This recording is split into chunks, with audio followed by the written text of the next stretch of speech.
This morning I asked people with Norwegian sweaters to stand up. Right now I want Kari Dorer to stand up because she knitted that sweater. Right, it's beautiful sweater. And is somebody here knitting the shawl that she designed? I thought I saw somebody at work on your.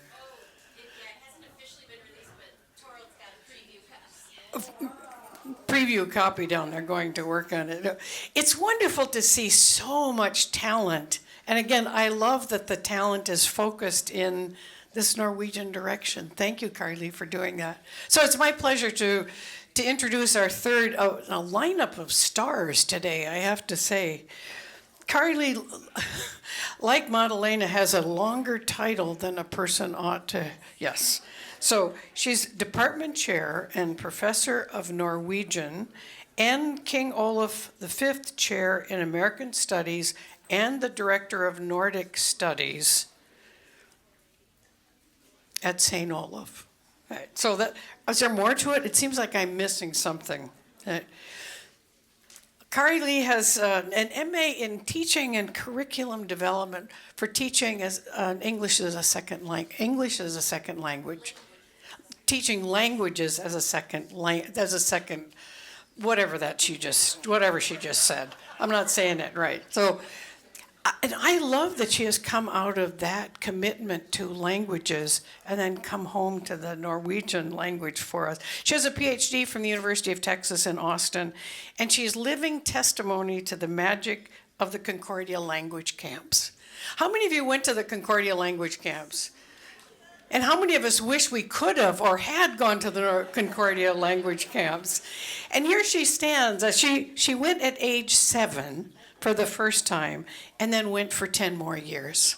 So she comes to us with a lived experience of learning the language, living the language, getting along with other kids in the language. You can still go. There's an adult weekend at the end of April. Okay, at the end of April, go. Excellent. Like Vicky, Kari has gone many places. What do you count? 30 places you visited? 30 countries you visited? And has been to Mexico more than 20 times. So she also brings to this experience a kind of passion for travel. In that, she must capture some of what some of those Norwegian immigrants had. I know some of them came for opportunities, some came for land. I suspect a whole lot of them came for adventure and just for the hell of it. What does it look like to go to this new place? And haven't many of us wanted to do one of those just adventure things? And so she brings to her work, and she certainly brings to her adventure, brings to her scholarship, adventure, curiosity, and imagination. So she's going to talk to us this afternoon about her edited, translated, magical, revealing, controversial, wonderful book. Debbie was making me practice. Muus v. Muus. She said, say mice and moose at the same time and you got it. So thank you for that. So Kari has also won many prizes. So you can see in the work that she does how and why she would qualify for prizes, including prizes from the Norwegian American Historical Association. So this book that she's done, she translated and enhanced. And she'll talk about that some. But it's my pleasure to thank her and to welcome her.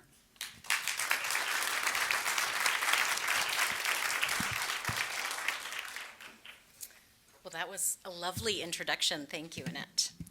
Let's see, is that good? Okay. So, thank you for having me here today. I'm really looking forward to talking to you and probably answering some questions. To give you an idea of what I'm going to talk about today, I'm going to first introduce the characters of the story that I have been working on for the last few years. I'm going to talk a little bit about my role and how it shifted sort of involuntarily from translator to editor of the book. And then I'm going to talk to you about some of the archival resources that I have used in this story and touch a little bit on its relevance today. So that's the agenda. I do see some familiar faces from some of the other talks I've given, and I'll just tell you I planned something different for today. So, okay. So this is a book my work is all based on. In Norwegian, it's called Fru Muus' Klage. And it was originally, I'm trying to see where he is.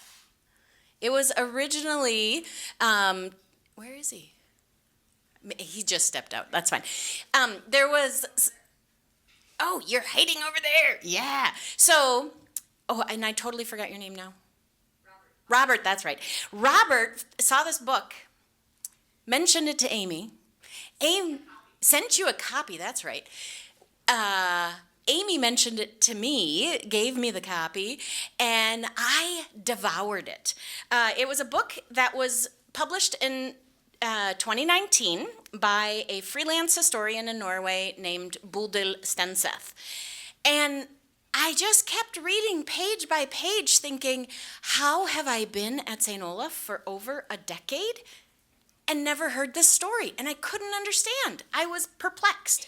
And so then I went back to one of the earlier things that Bodil cites, which is an article by Kathleen Erickson, who's also here today. And this was an article printed in the late 80s in the Minnesota Historical Society Press magazine. And it really focused on the quote-unquote scandal between the case between the Muuses, and I was equally perplexed. And then I had to go and read the whole Joe Shaw burnt Julius Muus biography. Joe Shaw is a former professor here at St. Olaf, a professor emeriti. And then I needed to still understand a little bit more, so I had to revisit a text I had read many years prior, which was by Olav, The Promise of America. And all of these things put together helped me get a little bit better idea of what I was working with. And so, in short, this is a story about a couple, Barnt Julius and Olina. And Barnt Julius was born in 1832 in a very small town called Snåsa. He later moved to Trondheim for education, and then eventually ended up in Oslo, where he studied theology. And it was in Oslo that his soon-to-be wife, Olina, was. She came from a very small town called Fet, and was a very frequent visitor to Oslo. They met, they fell deeply in love, they married, and almost immediately after they married, they decided to board a boat, and Barnt Julius answered a call to a church in Minnesota. And that was in 1859. And so if we think about what the U.S. looked like in 1859, this gives us a little sense of how Minnesota was really on the periphery of where the Norwegians were going. That also meant that the entire area of Minnesota, up until then, didn't have their own Norwegian synod pastor. Right? So up until then, people, pastors, clergy would be coming over from, most often from Wisconsin and up from Iowa to preach. There was not one individual there. So he arrived there. He was the first resident pastor, meaning he was the first one who lived there, and all of his work was devoted to Minnesota. And that location he went to is in a town called Holden. And Holden is just about 20-ish minutes, maybe 20 minutes if I drive, 25 if my mom does. So just a little ways from here. Now we would probably consider it, well, no, not now. Both then and now, it was very much considered an area with very fertile land, and so for that reason it was of great interest to these Norwegians coming over who didn't have a lot of land in Norway and wanted to settle. So, Bernt Julius Muus, as the first individual here, first pastor preaching in Minnesota, he arrived at the age of 27 and almost immediately was managing 28 congregations, all spread out over Minnesota, over a wide area. And the area that it's equivalent to, 15,000 square miles, like, yes, it's great, a number, but I, like our first speaker, math is, So I think it's easier to just think of, it was about the size of today's Denmark. So 15,000 square miles. So he was the one pastor for that entire area. So he was traveling a lot. But people also came to him. And because of that, and because Holden was where he was based, Holden almost immediately became a really important hub for religious life. That also means that he quickly becomes an authority. So he gets to call the shots quite a bit. If we look at Olina's experience when they arrive in Minnesota, it's very different from her husband. She was 6 years younger, so she arrived here at the age of 21. And she really did all the behind the scenes of organizing and managing this religious hub. She was often alone because her husband needed to travel. And oftentimes she took over the pastor's duties. She raised 6 children, and she very infrequently left the parsonage and the church. So a very, very different lived experience once they came. Bernt Julius Muus, over the course of the years, became known and labeled as anti-American. I'm not going to go into this in too much detail because it's fleshed out quite a bit in the book, and I don't like spoilers for those of you who haven't had a chance to get through all the pages. But he's labeled as anti-American because he really wants to preserve the Norwegian culture, the language, doesn't see a need to change that. We also learn from a number of experiences that he has a very difficult personality and a temper. We also see from a lot of different sources that he uses his position of authority to his benefit. And there are a number of stories about that as well. And those are some of the difficult things to look back on from his story. But what I think was the one positive, really, really important thing here is that he also had a very, very strong belief that education of our youth had to be prioritized. He didn't want to go about it in the way that many others in the U.S. wanted to go about that, which was through public education. He instead wanted to really focus on the education of Norwegian youth. And so that all started out right here in this picture in the basement. This is Holden Parsonage. And this is the where he lived. And in the basement, he opened up a school called Holden Academy.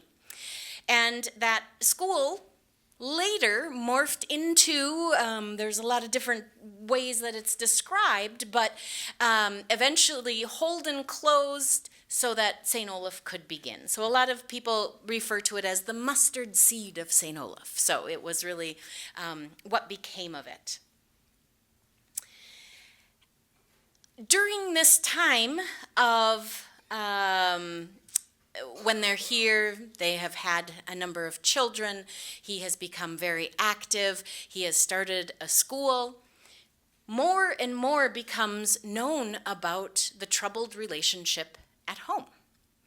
And this is the picture from the cover of the book. It's the picture of the as far as I know, the only picture of the entire family with all of their children. And you see it has this crease down the middle. I want to make sure you know that that's not something that the graphic designer added later. That's how it looks in the archives, right? So that leads us to the question, who folded that?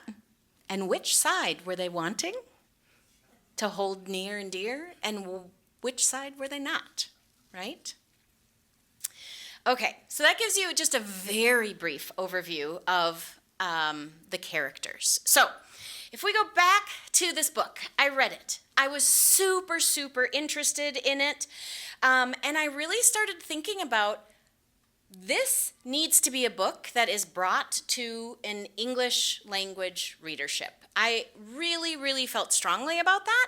But I also felt strongly that that person had to be from St. Olaf. Because if somebody from Gustavus, like if the Swedes translated that, right? Or even if one of our neighboring Norwegian colleges did, right? I don't think it would have the same level of reception because it is a story from St. Olaf.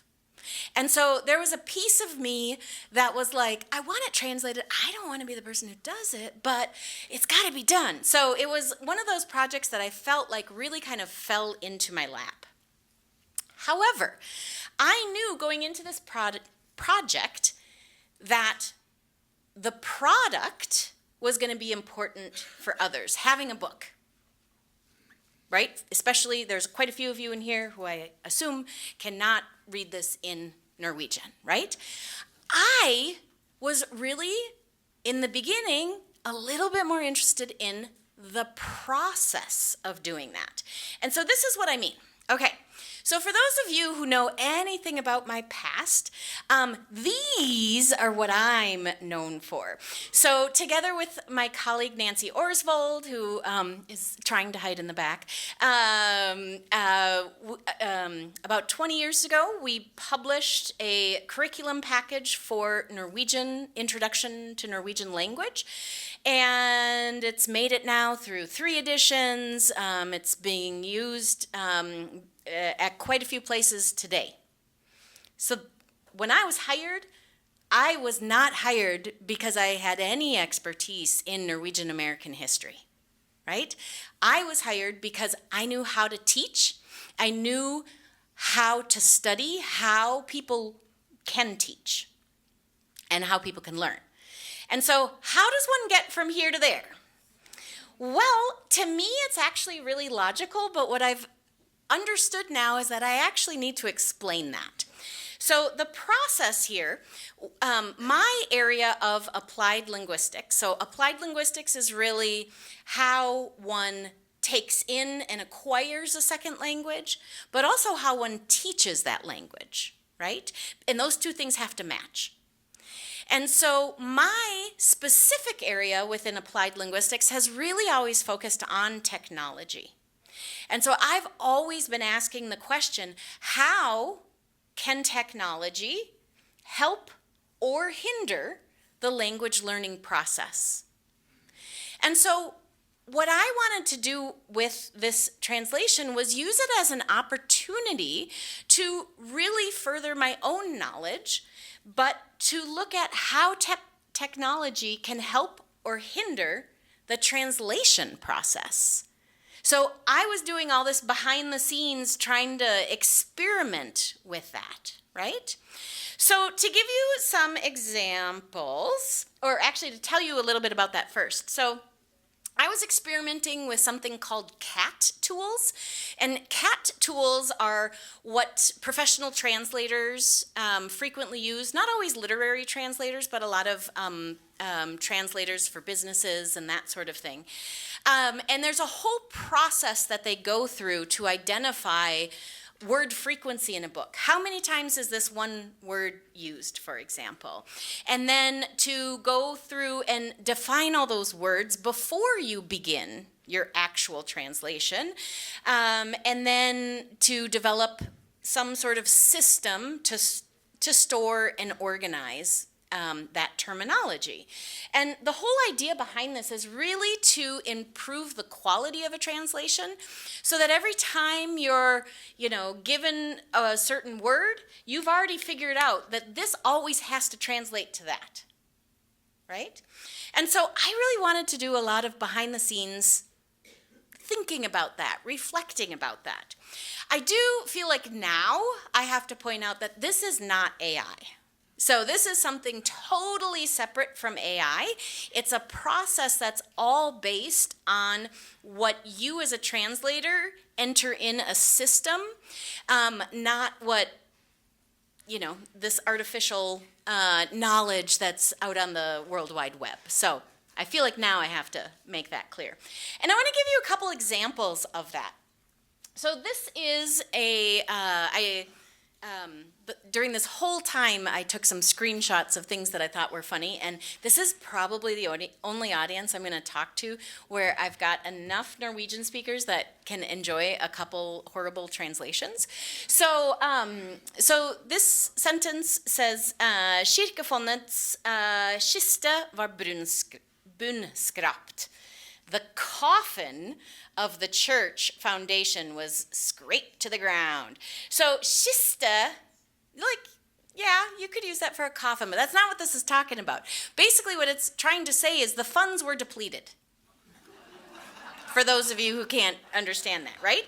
So you can see how, because the word kiste wasn't something that I had pre-programmed in, because I really wasn't talking about kisted all that much, it didn't get an early on translation, and so it ended up like this, right? These things became even more important once I started digging into sources that were originally in English. Here's an example, and even if you can't read the Norwegian, you know probably Pioneer Press is a major newspaper, and it's an English language newspaper. Så dessuten øvet han det som Pioneer Press kalte en merkelig innflytelse på sine menigheter.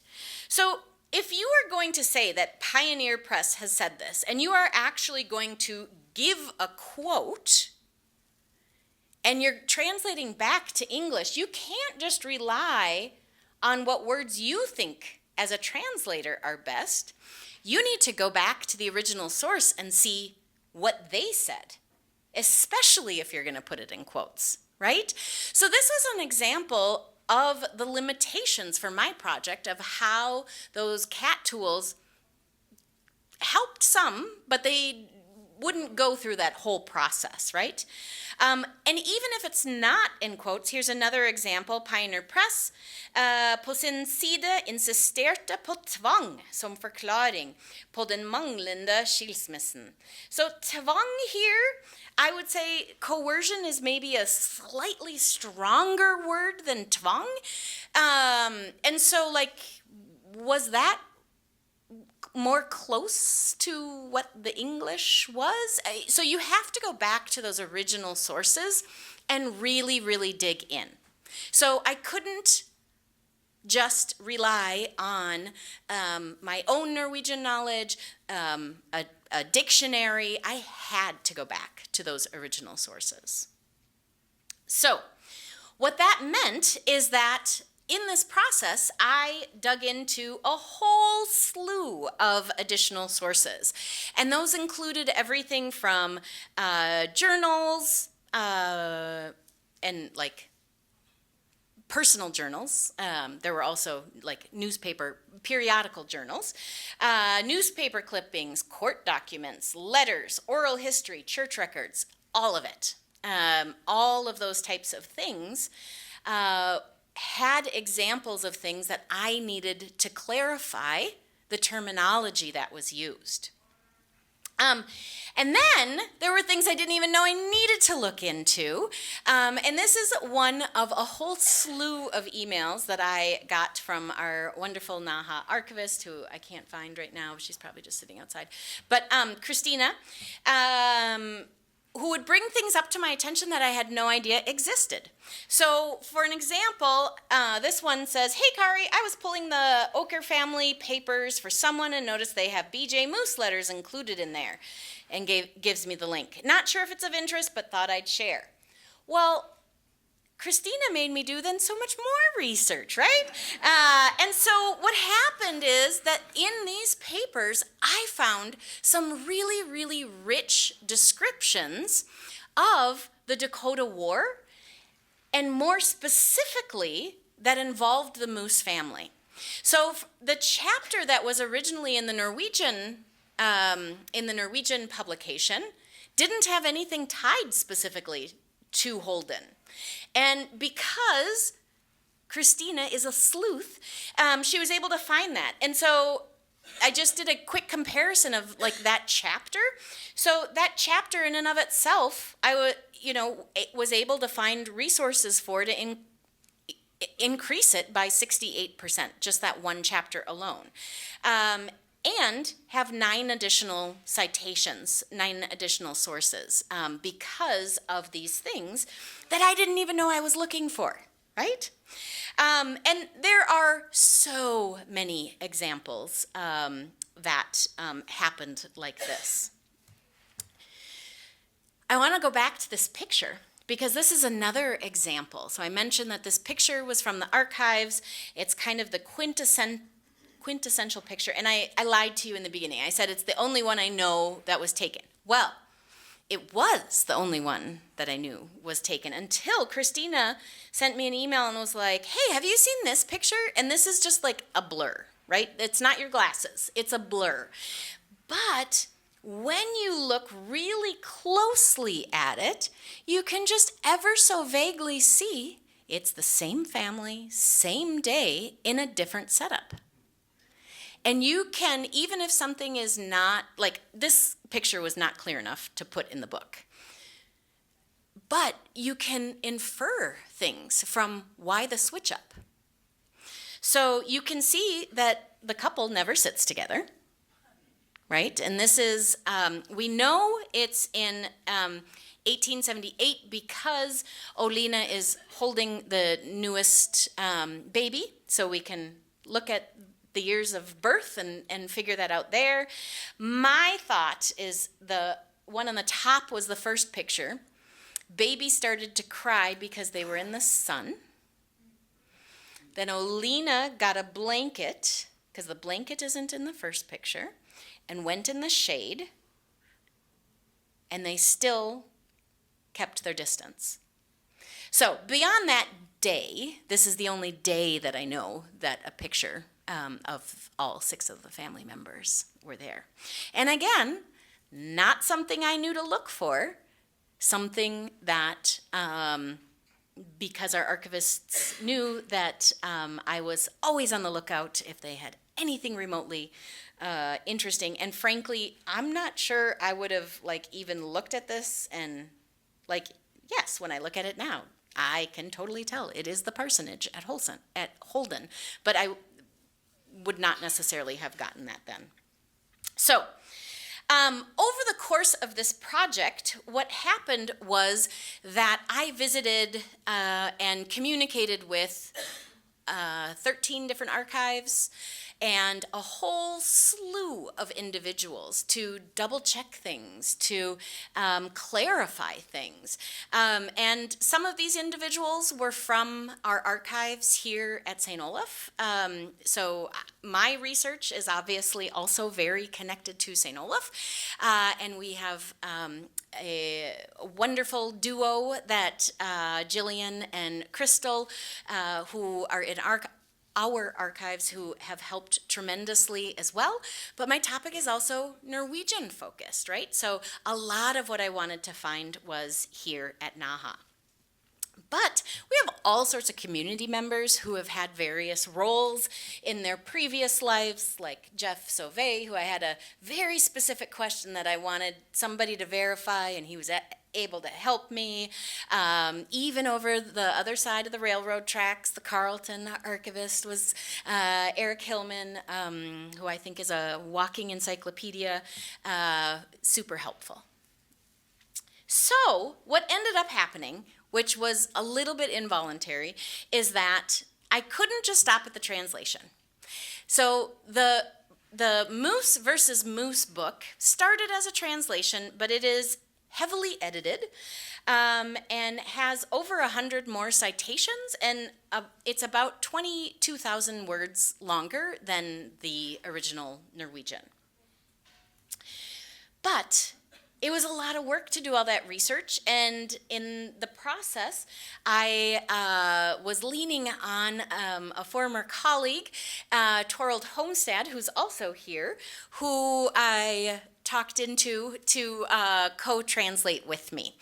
And Torald is not only from Minnesota, she went to St. Olaf, knows a lot of that history, has generational connections to St. Olaf, but is also very active in the religious community. So, you know, she knew some questions to ask too, beyond the actual translation. So it was a huge benefit.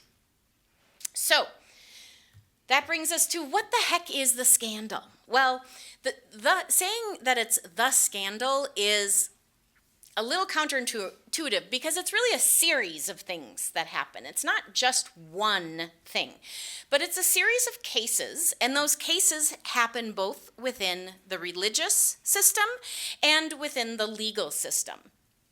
They were initiated by Olina, and they were things that both the press and public became extremely interested in. And I'm not going to go into tremendous detail, but I want to give you an overview of what's going on here. So on the top, you see everything that's going on within the legal system, and on the bottom, you see everything that's going on in the church. So everything starts when Olina files suit in Goodhue County. And it is all about an inheritance. She sues her husband because he took money that she felt was legally hers, and she first tries to settle out of court. He won't have anything of it, and so she takes him to court. Then the church is like, whoa, whoa, whoa, you can't do that. You have to if you have an issue with someone in your congregation, you can't utilize the legal system here. You have to settle that in the church. And that is a church congregation issue. And so there is a whole slew of meetings that happen during this time. And in the beginning, there's just massive confusion about what the meetings are about. And should Olina be punished? Should Pastor Muus be punished? There's all sorts of things going on. But in between all of these, what we see are a whole bunch of newspaper articles and other things that are happening. So I want to give you first a couple examples of newspaper articles. One that was printed between meeting 1 and 2, and one that was after meeting 4. And just a short snippet. So this is from the Goodhue County Republican, published in Red Wing. Let justice be done. Let the woman in this country have fair play. Let's have no inquisitorial nor ecclesiastical tortures, no thumbscrews to crush the flesh, nor excommunications to bruise the spirit of a suitor in the civil courts, who does not yet appear to have alleged anything false. Let no man, though he refuse for 20 years to become a citizen of the United States, attempt to obstruct the course of civil justice here by vexatious church proceedings. Let Mr. Muus have justice, whether he wants it or not, right? So you can see the incredible engagement and strong opinions of the case, even through this one little blurb. One more that, again, was after, closer to the end of the year. Mr. Muus has set us an example as to how those who believe in having slaves should treat their wives.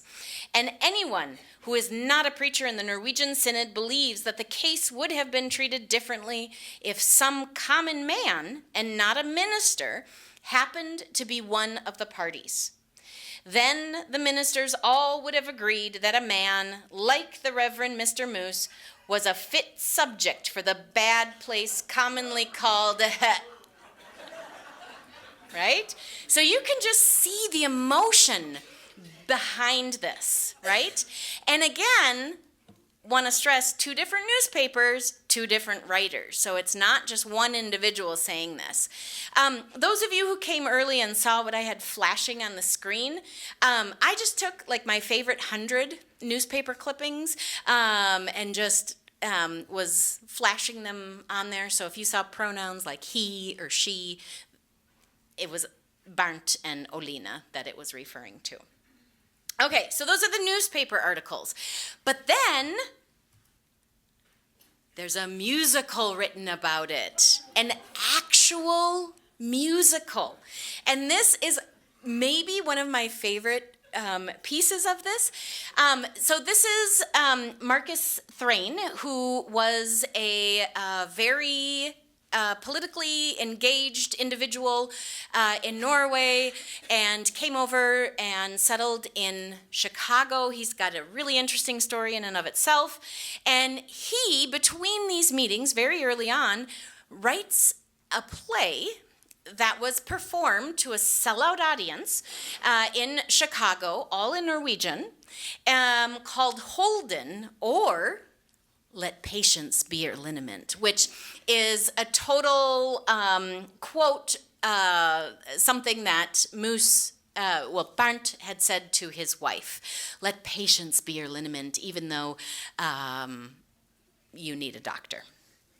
And basically, this musical sought to ridicule not just Barnt, but the whole community. And by community, I don't just mean like their family and Holden specifically, but the religious community. Because Marcus Thrain really believed that the Norwegian Synod was very problematic and way too conservative. And so he was really, really lashing out against this religious community as well. So, and here's a picture from that. I will also just say, too, a former NAHA publication is on Marcus Thrain, written by Tarja Leiren, who really dug in to this historical figure. The translation is hilarious, as is the Norwegian. If you've read Muus v. Muus, you'll get all of the satire in that play. So I highly recommend that one. It's a quick read, and it's good. Okay, so we got the musical, we got the newspapers, but then there are also a whole slew of letters. But to really understand the letters, I'm just going to give you a little context. Well, I'm going to try to give you a little context. There we go. So during these meetings, Bernd and Olina have very different experiences. Bernd himself leads a number of these religious congregational meetings. He's also the head of the investigative committee to explore that. Olina, on the other hand, was never allowed to speak at these because she's a woman, right? And eventually she hears from friends in Norway that there are rumors that are being spread about her. And she begins to pen a number of letters. And some of these letters were meant to be very public. They were meant to be read at these congregational meetings, but some of them were private. And because of archives, they can be read now, right? So I want to just give you a couple snippets of what she wrote to the Synod president at the time, Preuss. She writes, "You have spread defamatory accusations against me of the worst kind. Travel to Holden. I won't accept being treated like the dog of the Norwegian Synod any longer." And then she furthers that by giving some jaw-dropping, detailed examples of what's going on in their home life. And so these are the types of things that didn't come out then, but now come out because those have been so well preserved. So going back to the timeline, I'm going to speed up a little bit because I've already heard from a few people that they've got lots of questions. So their case drags on for a full 622 days. Finally, on September 8th, there is a ruling. I'm not going to tell you what that ruling is. You'll have to read the book. But there is a ruling. Then our friends up at Augsburg, not necessarily friends at that time, step in for Olina to give her help. And Olina is able to withdraw her membership to the church and moves to Minneapolis with the financial backing and emotional support of the individuals there at Augsburg. Neither one of them are happy with how that inheritance suit, the verdict. So they both file an appeal to the Minnesota Supreme Court. They get a verdict on that eventually, and then Olina files eventually for divorce. And then, stretching out all the way till 1883, eventually there is a verdict on the divorce suit. So it's a very dramatic experience. Okay. Who cares in 2024? What happened?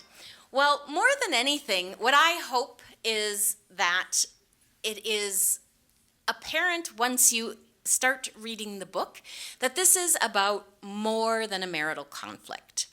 I would not have gotten so involved in this had it just been a soap opera. But I think the relevance of the story also really depends on your positionality. And I want to talk about that for just a minute.